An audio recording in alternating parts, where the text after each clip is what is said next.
Good afternoon, everyone. Bonjour, mesdames et messieurs.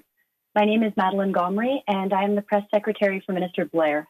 C'est un plaisir pour moi d'être ici avec vous aujourd'hui. Today, we will be hearing from the Honourable Bill Blair, Minister of Public Safety and Emergency Preparedness, along with the Honourable Harjit Sajjan, Minister of National Defence, the Honourable Carla Qualtrough, Minister of Employment, Workforce Development and Disability Inclusion, and the Honourable Jonathan Wilkinson, Minister of Environment and Climate Change, regarding the wildfires in BC. Aujourd'hui, les ministres Blair, Sajjan, Qualtrough et Wilkinson tiendront un point de presse concernant les feux de forêt en Colombie-Britannique. Nous entendrons d'abord des brèves allocutions de chacun des ministres qui seront suivies d'une période de questions et de réponses. Remarks from each of the four ministers will be followed by a Q&A session. So without further preamble, please join me in welcoming the Honourable Bill Blair, Minister of Public Safety and Emergency Preparedness, to say a few words. Thank you very much, Madeleine, and good evening, everyone. Thank you very much for joining us this evening. I'd like to begin by acknowledging that I am speaking to you from the traditional territory of the Mississauga and Anishinaabe. I know that all Canadians share our deepest sympathies with all those who have been displaced and affected by the wildfires occurring in British Columbia. Around the world, many have expressed their shock at the devastating destruction of the town of Lytton, in particular, from a wildfire estimated at 6,500 hectares in size. Over 1,000 people have now been evacuated from the area, as has the Lytton First Nation. There have been significant damage to rail, highway, and hydro infrastructure. The dry conditions and the extreme heat in British Columbia are unprecedented, and we know that we can expect the situation to develop further. We also know that the province of British Columbia and many others are well equipped and expert at dealing with events such as these. Today, we want to express our steadfast commitment of the Government of Canada to provide all and any supports required by the people of British Columbia. There have been outstanding and extensive collaboration and cooperations between the two levels of government. Premier Horgan has met with the Prime Minister recently, as have I and Minister Sajjan meeting with our counterpart, Minister Farnworth. We have been discussing the situation and how the Government of Canada can collaborate, cooperate, and support the Government of British Columbia. Our officials are working together side by side, and discussions with First Nations communities are ongoing and essential as well.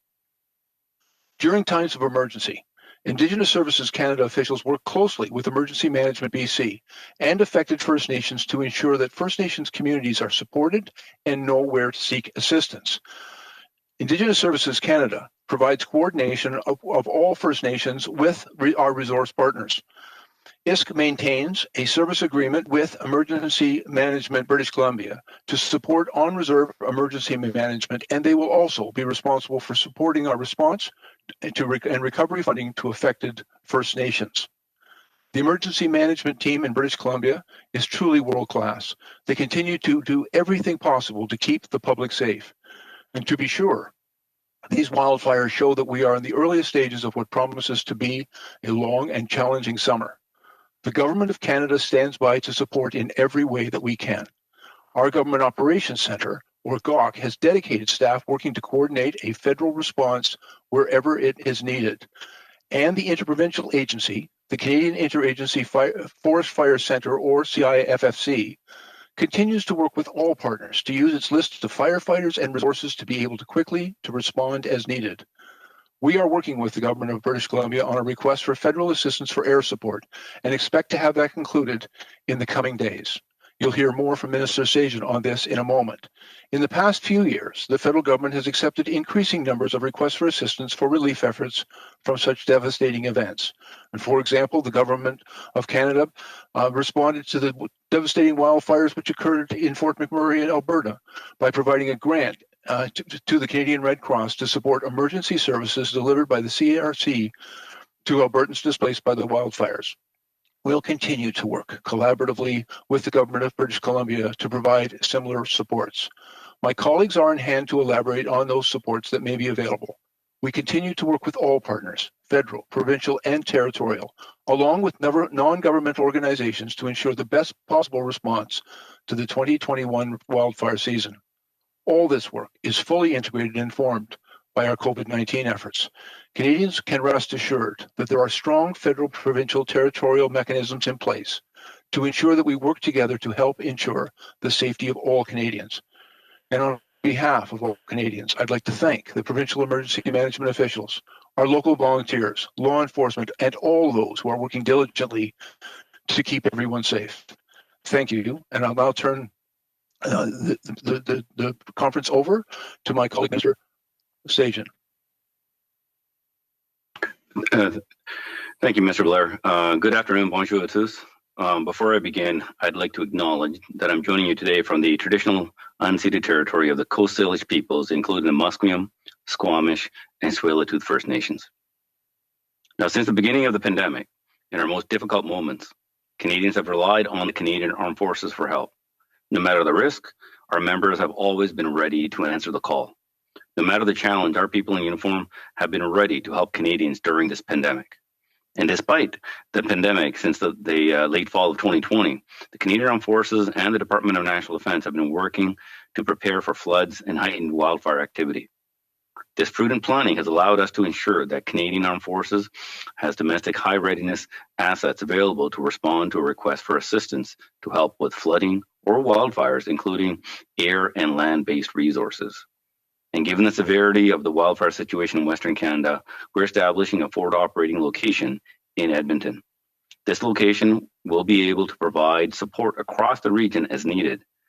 And work is underway to position air and aviation resources in Edmonton as quickly as possible, including a Hercules aircraft capable of transporting supplies and personnel, and 2 Chinook medium lift helicopters. And these aircraft will join 3 Griffin utility helicopters that are already in location in Edmonton, and will be able to help by providing tactical airlift for firefighters and equipment in and out of affected areas if requested. And if needed, it can be used to support the evacuations of firefighters and in emergency situations, the residents from communities. In addition, the Canadian Armed Forces Immediate Response Unit of approximately 350 members is being postured in Edmonton. If requested, they will help support the logistics of this operation. The women and men of the Canadian Armed Forces have experienced battling wildfires throughout the country, and we will use these lessons to assist as needed. And that includes our Reserve and Canadian Ranger members who have strong ties with their communities, including Indigenous communities. The Canadian Armed Forces and the Department of National Defence are ready to step up and support as needed. No matter the challenge, our members in uniform put Canadians' needs, health, and well-being ahead of their own, and they always do. I would like to thank them for their service. Merci pour votre service. Merci beaucoup. Thank you for your service. Hello, everyone. I'll go next. I'd like to say that I'm joining you today from the traditional territory of the Tsawwassen and Musqueam First Nations. I want to begin by echoing my colleagues and saying that our thoughts are with all British Columbians and Canadians affected by the recent heat wave and these devastating wildfires. For well over a year, we've seen Canadians, British Columbians, come together time and time again to support each other, and today is no different. It's heartwarming to hear of communities across the province putting their hands up to send resources to help.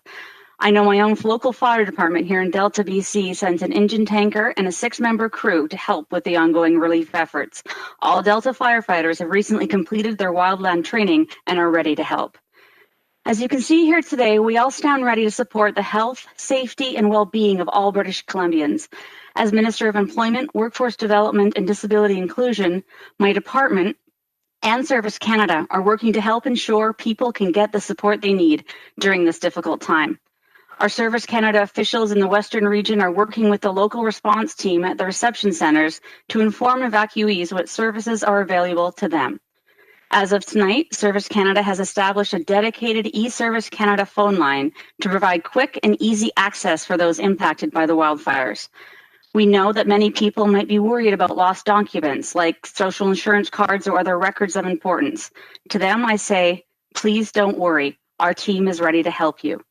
For those who have lost their employment or are separated from their employment as a result of the wildfires, we also have your back. We have measures in place to ensure greater access and flexibility within the EI system. These include no 1-week waiting period, meaning you can get benefits on your first day, a minimum benefit rate of $500 a week, and access to EI for up to 50 weeks with as few as 120 hours of insurable employment. We know that some folks might be worried about getting their benefit checks, especially seniors who rely on CPP, OAS, and GIS, and many do not have direct deposit. Please reach out to Service Canada online or by phone. We will help you. We will help sign you up for direct deposit, or we can redirect your mail.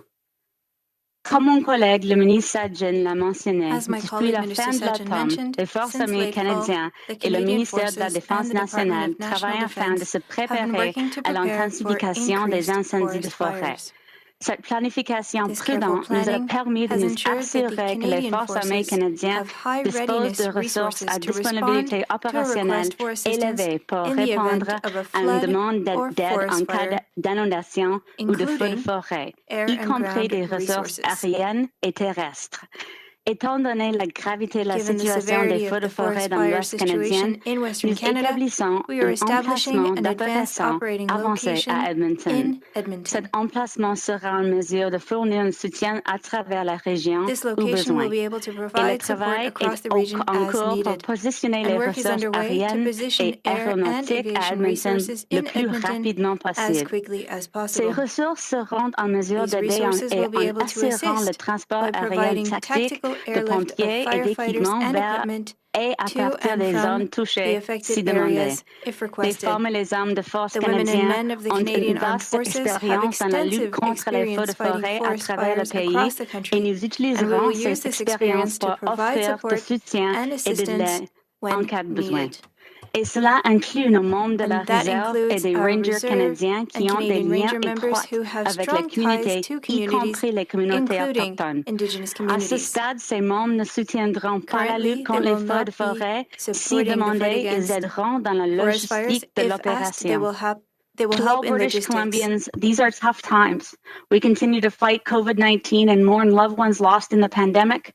We stand with Indigenous communities and families who mourn the loss of their children to the residential schools tragedy.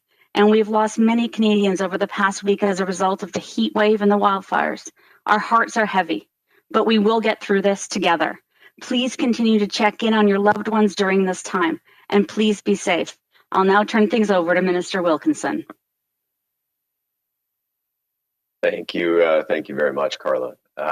Good afternoon. I am joining you from North Vancouver, which is also located on the traditional, ancestral, unceded territory of the Musqueam, Squamish, and Tsleil-Waututh First Nations.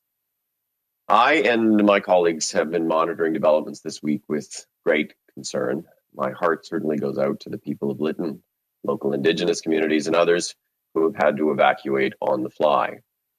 C'est avec beaucoup d'inquiétude que j'ai suivi les événements cette semaine. Mes pensées sont avec les gens de Lytton, les communautés autochtones et tous les autres qui ont dû évacuer d'urgence.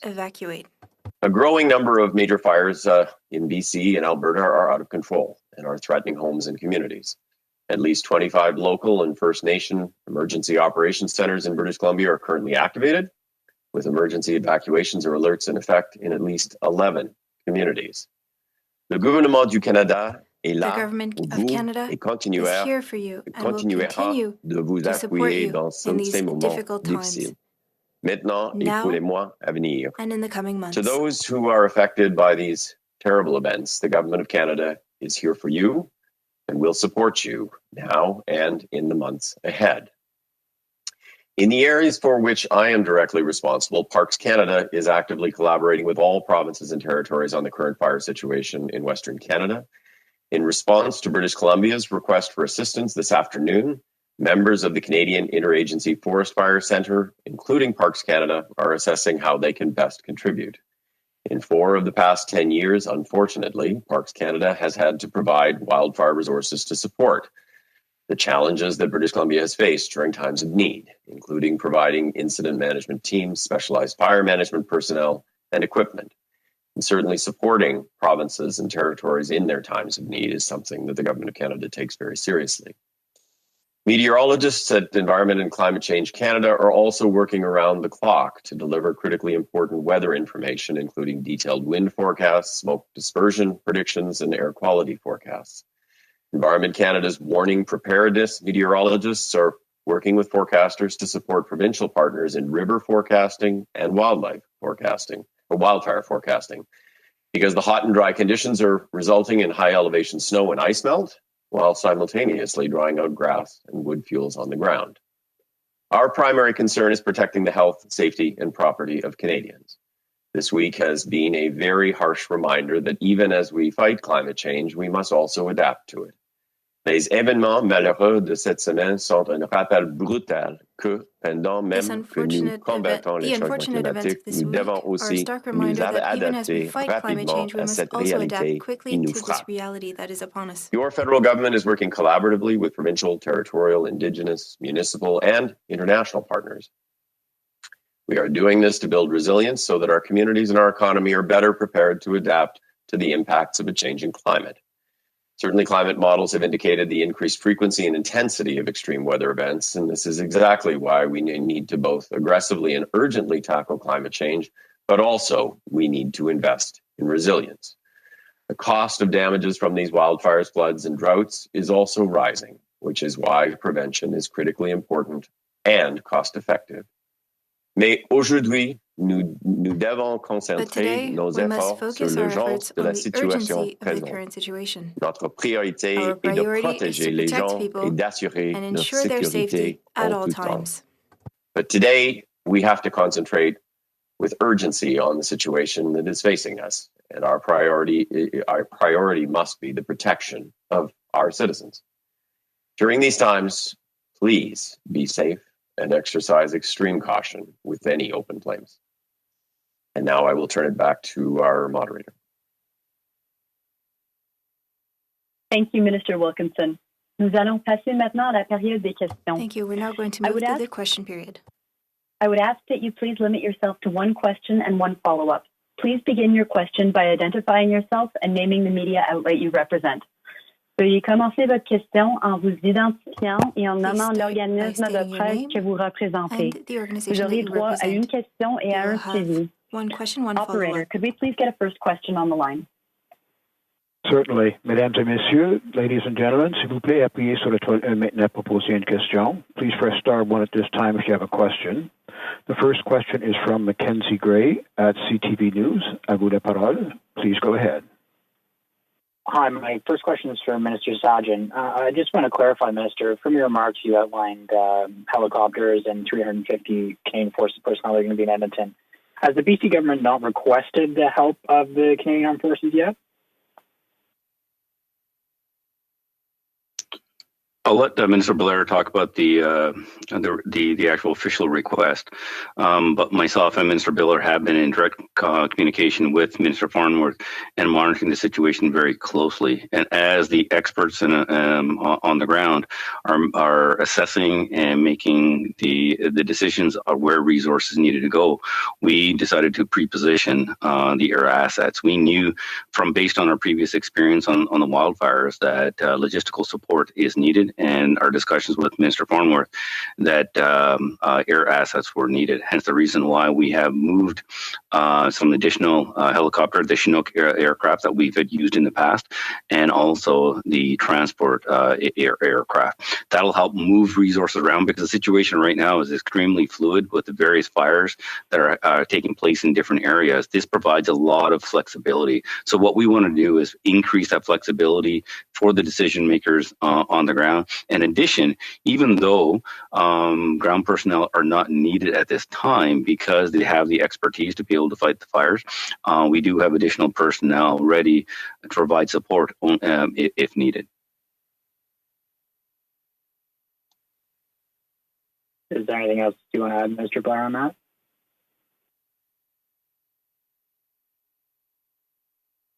Sorry, you're on mute, Bill. And acknowledging how important it is that all orders of government work collaboratively together, and that I wanted to assure you, Mackenzie, and the people of British Columbia that certainly in our work with the BC government, between the Premier and the Prime Minister, between Minister Farnworth, myself, and Minister Sajjan, we actually began these conversations about preparing for what we anticipated was going to be an elevated risk fire season in British Columbia, and certainly the events of the past week, particularly with the extreme heat event that was taking place in British Columbia, our officials have been working together almost around the clock, right from like the very beginning of late last week and earlier this week, in preparation for what we knew could be a very challenging time. There are discussions going on between the government on how the federal government can respond and support the British Columbia government. Our consultation between my officials, in particular at Public Safety and the Emergency Management BC, is as I say, that those discussions have been going on for some time. We know that it takes time to mobilize resources. Mr. Sajjan, in anticipation of that, began days ago to mobilize his resources and to make sure that whatever BC needs, we're able to respond quickly and immediately. There are discussions currently about what form a request for assistance can take right now, given the situation that currently exists. We also know that we are potentially at the beginning of what could be a long and challenging fire season, and so that collaboration and coordination between our two orders of government and the First Nations across Canada is also critically important. And so that work has begun several weeks ago in anticipation. Actually, that collaboration exists all the time, but we've been working diligently in preparation for an unanticipated challenging fire season, and that work is now resulting in the movement of material, personnel, in response to any requirement that the BC indicates that they have.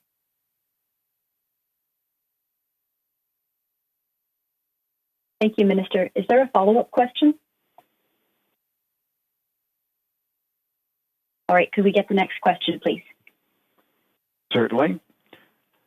The next question is from la question suivante vient de David Aiken à Global News. À vous la parole. Thank you very much. Are you sure Mackenzie didn't have a follow-up question, operator? I just worry about my colleague. You gave him enough time to get on that. Do you just want to double-check before I ask mine? Just want to be cooperative there.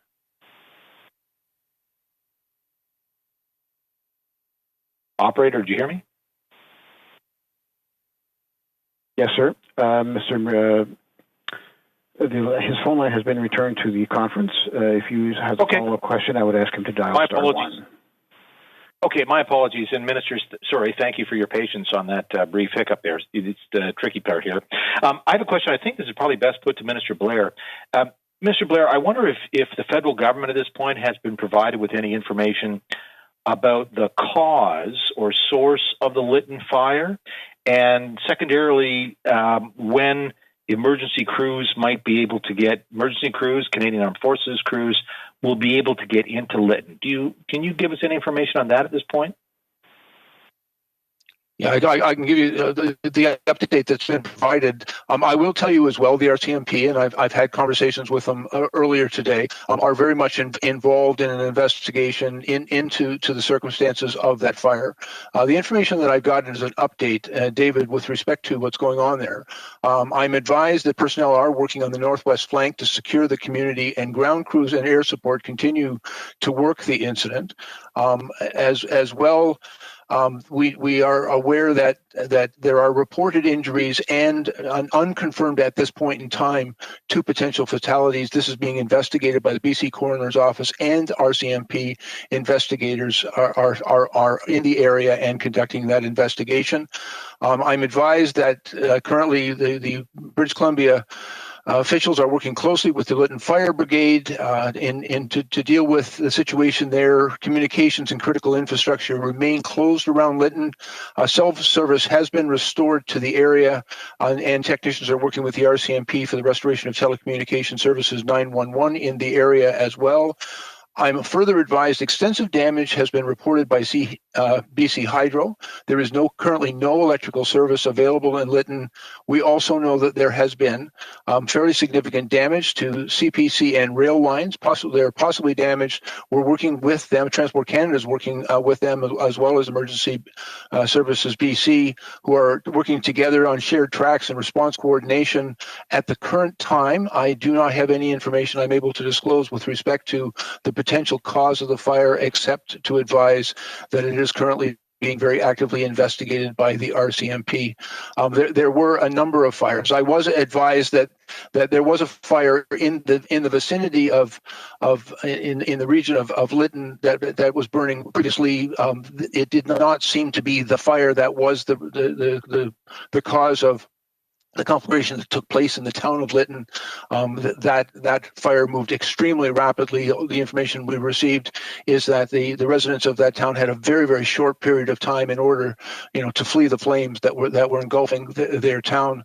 The cause of that fire is being actively investigated, and the RCMP will provide more information as they complete their investigation and are able to share it. Thank you very much. It's very helpful, and I'm relying for a lot of these questions on my colleagues for Global News who are on the ground and in and around there.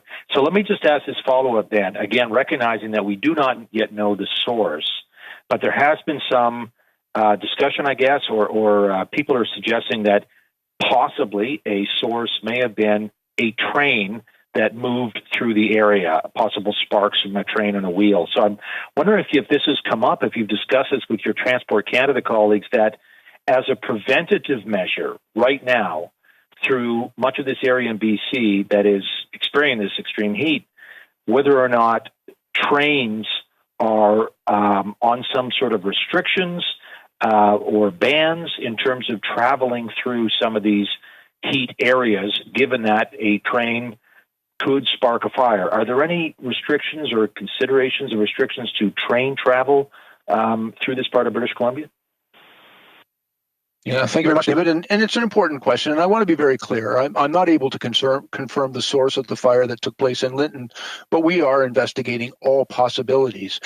We've also, I don't want to speculate on this cause, but I did have a conversation earlier today with the Minister of Transport, Minister Alghabra. We talked about, the potential that the movement of rail traffic through these very dry and potentially dangerous regions could have, and Transport Canada is now working with BC officials and the rail companies to address concerns that have been raised. I'm sure the Minister of Transport will have more to say on that in the coming days, but the concern has been identified, not in particular to the Lytton fire, but rather we know that there may be some circumstances where there could be a number of causes of the fire. I think it's very important for everyone to recognize that the conditions right now in British Columbia, after very dry conditions, the unprecedented heat emergency that took place in the province and is now moving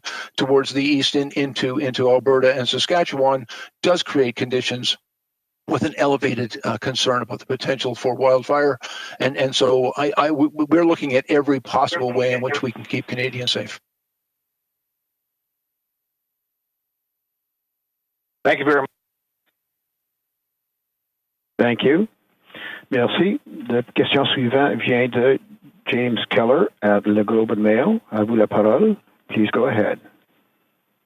Hi there. For the Defense Minister, can you tell us how much could you send? I mean, you're talking about, I think, a total of 6 aircraft, but if the situation deteriorates, how much resources do the armed forces have to devote to this?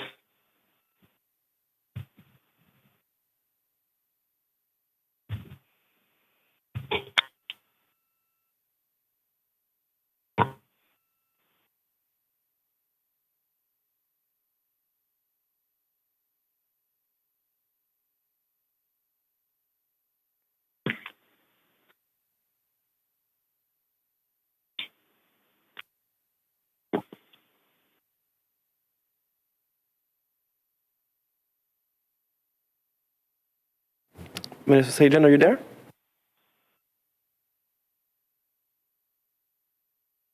Sorry, I was on mute there. We will provide as many resources that are absolutely necessary for this. BC has substantial resources for fighting fires, and what we Canadian Armed Forces do is actually supplement that. And what's anticipated for on the request is what we're already putting in place based on the experience that we've had in the past. If more are needed, we will move additional support as necessary. That's something that we will will always do. We have additional personnel. Right now, we have the immediate response unit that's made up of 350 personnel. Plus, we have it across the country, these immediate response units. We also have the reserves that can be called up as well.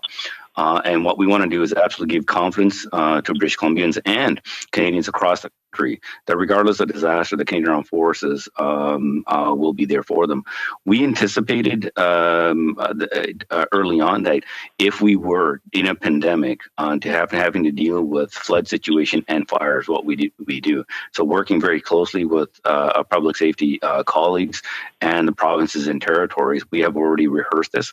So this is what we're executing now. So we'll make sure that all the necessary resources will be there for if requested. And a follow-up. So when will all of this be ready to roll? And again, if this is something that we were anticipating, particularly in light of the weather over the past week, why weren't these things in place by now? So first of all, when it comes to the actual response with the Canadian Armed Forces, we don't work independently.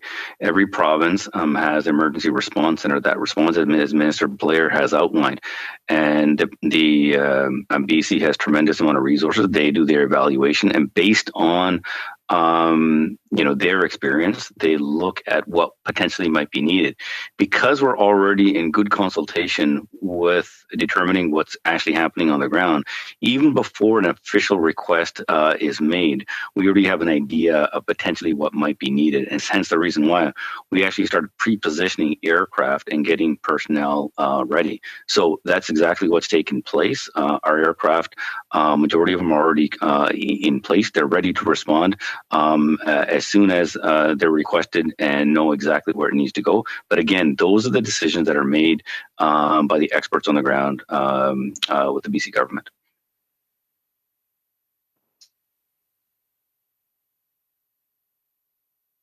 Thank you. Was there a follow-up question?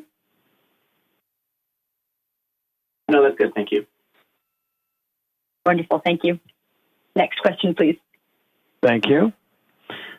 Once again, ladies and gentlemen, please press star 1 if you have a question at this time. De nouveau, appuyez sur étoile 1 si vous avez une question. Et la prochaine question vient de... The next question is from Mackenzie Gray at CTV News.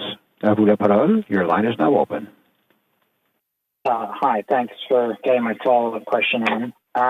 Minister Blair, just to go back to your answer that you gave me previously, you spoke about how you knew this was coming and you were planning for many weeks. Respectfully, the BC coroner came out today and said that over 700 people died this week based on the heat waves. Why was the federal government not working with the BC government earlier to make sure that there were things in place to make sure that this number of deaths would not happen? Yeah, thanks very much for the question.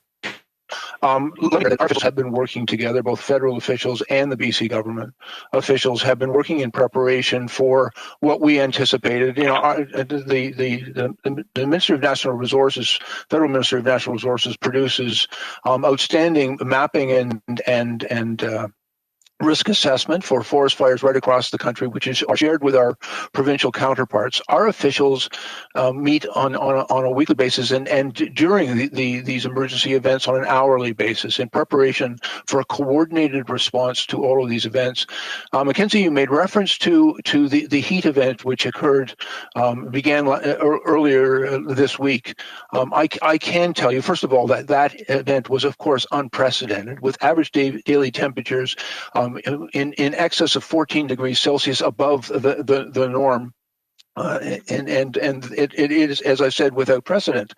But right from the outset, in the forecast of that heat event, our officials began working very closely together. I met with virtually a number of times with Minister Farnworth and ensured that a close coordination between our officials in preparation, first of all, for the heat event. And we also anticipated that the high temperatures and the dry conditions could also significantly elevate the risk of wildfire in British Columbia and other affected regions. And so the work of coordinating our responses together, I think it's also important to acknowledge, first of all, British Columbia has one of the most remarkably robust and capable firefighting capacity in the world, and they are renowned for that. And we work very, very closely with them to provide whatever support that they may require from the federal government. But steps were taken to deal with this situation in anticipation of what we knew was going to be an elevated fire risk season, and dealing with the heat-related deaths. There was also very close coordination between Minister Farnworth's officials, my officials, and other orders of government working together. These were an unprecedented set of circumstances, but all orders of government came together very quickly and worked very closely together. And I would take an opportunity to acknowledge the very hard work of all of our officials working together to respond to keep people as safe as possible, and when fires break out, for example, to ensure that the resources that are required are deployed as quickly as possible.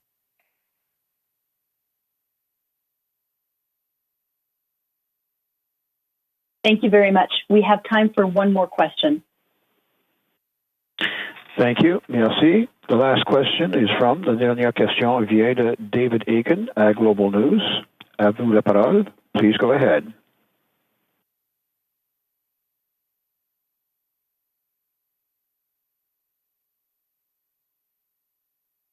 David Aiken at Global News. Your line is now open. Please go ahead. And I was on mute. So thank you again. I feel like I hit the jackpot with an extra question. Thank you again, ministers, for your press conference. Some great information here. I think this is for Minister Blair, but I would encourage any minister who might be able to help with this be great. It's a process question. Looking ahead to the weekend, we just had a cabinet meeting of the Incident Response Group. So when would that group be meeting again? Would it need to meet again, say, over the next 3 days, 4 days? And what decisions might need to be made? Minister Sajjan, do you need to make some decisions? Minister Qualtrough, are there some things outstanding that you want to get sorted out? I'm thinking tomorrow, Sunday, Monday. We're just trying to get a sense of sort of what's next in terms of things that you need to deal with to be able to better assist BC to manage this event.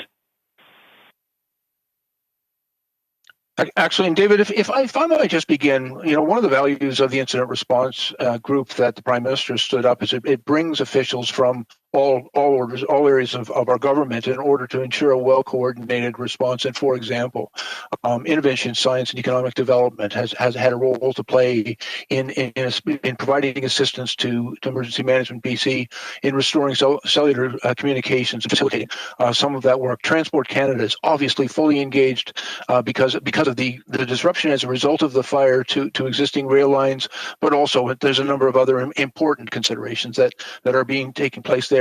Certainly Indigenous Services Canada, one of the things that we recognize is so important during these high-risk firefighting seasons is we need really strong support and engagement and acknowledgement and respect for the jurisdiction of the First Nations. And so Indigenous Services Canada has that responsibility to ensure that they're fully engaged and that we work very collaboratively together, providing the necessary and needed supports to First Nations right across Canada in response to these types of events. That work is critically important.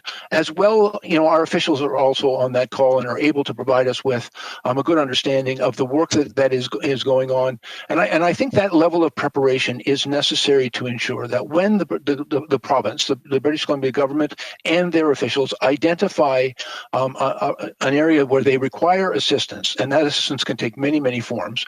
It can take the form, as I said, of transport support, logistical support, perhaps firefighter services drawn from other parts of Canada, transportation and the movement of people and goods, the evacuation of people, the possibility for us of engaging, as we had done previously, with non-government organizations such as the Canadian Red Cross that may be required to provide assistance and support to those who have been displaced and evacuated from fire areas.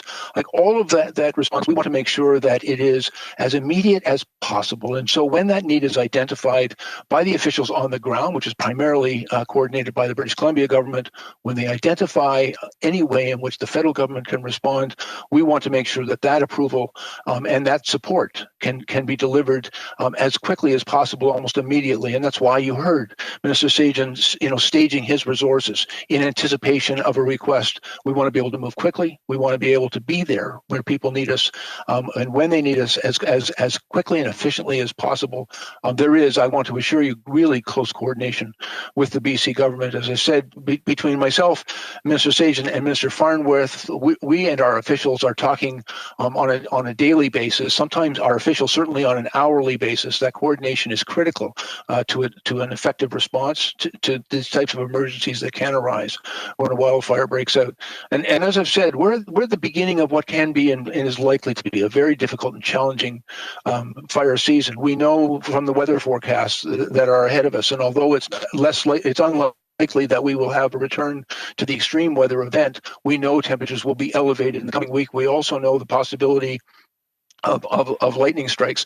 It's an interesting sort of statistic that over the past 24 hours, there's been almost 25,000 lightning strikes in the province that have actually started a fairly significant number of fires. A lot of these fires are originated from natural causes. And I'm not speculating on any particular fire, but it's the reality that we have to deal with very dry conditions and combating with weather conditions can create a very difficult and dangerous situation. We want to make sure that we're well prepared and coordinated to respond as quickly as possible to help Canadians in these dangerous events. And I'll now turn it over to my colleagues. And David, I just want to add to what Mr. Blair said, is when it comes to the response and our role, it's very important that once the work that once the resources are allocated, the incident commanders on the ground from the BC government work very closely with our military commanders. Regrettably, we have our folks have way too much experience on fighting fires and floods and tragedies like this in the past, and we've already been here before.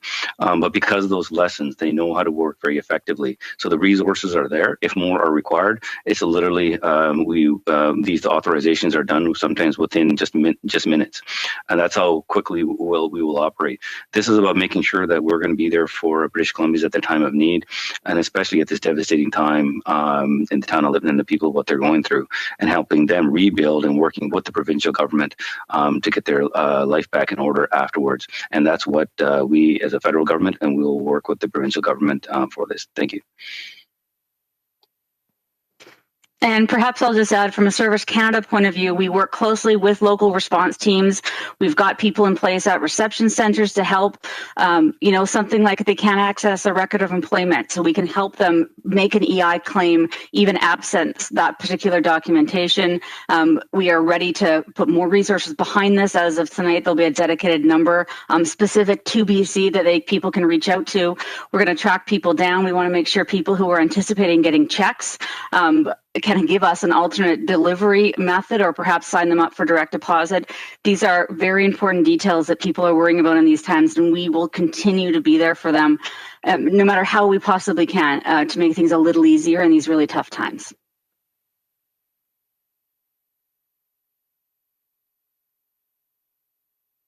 Thank you very much, Ministers. That is all the time we have for today. Donc, ceci met fin à cette conférence de presse. Thank you very much for joining us at this press conference. Thank you. Merci et bonne fin de journée. Thank you. Merci. La conférence est maintenant terminée. The conference is now ended. Please disconnect your lines at this time.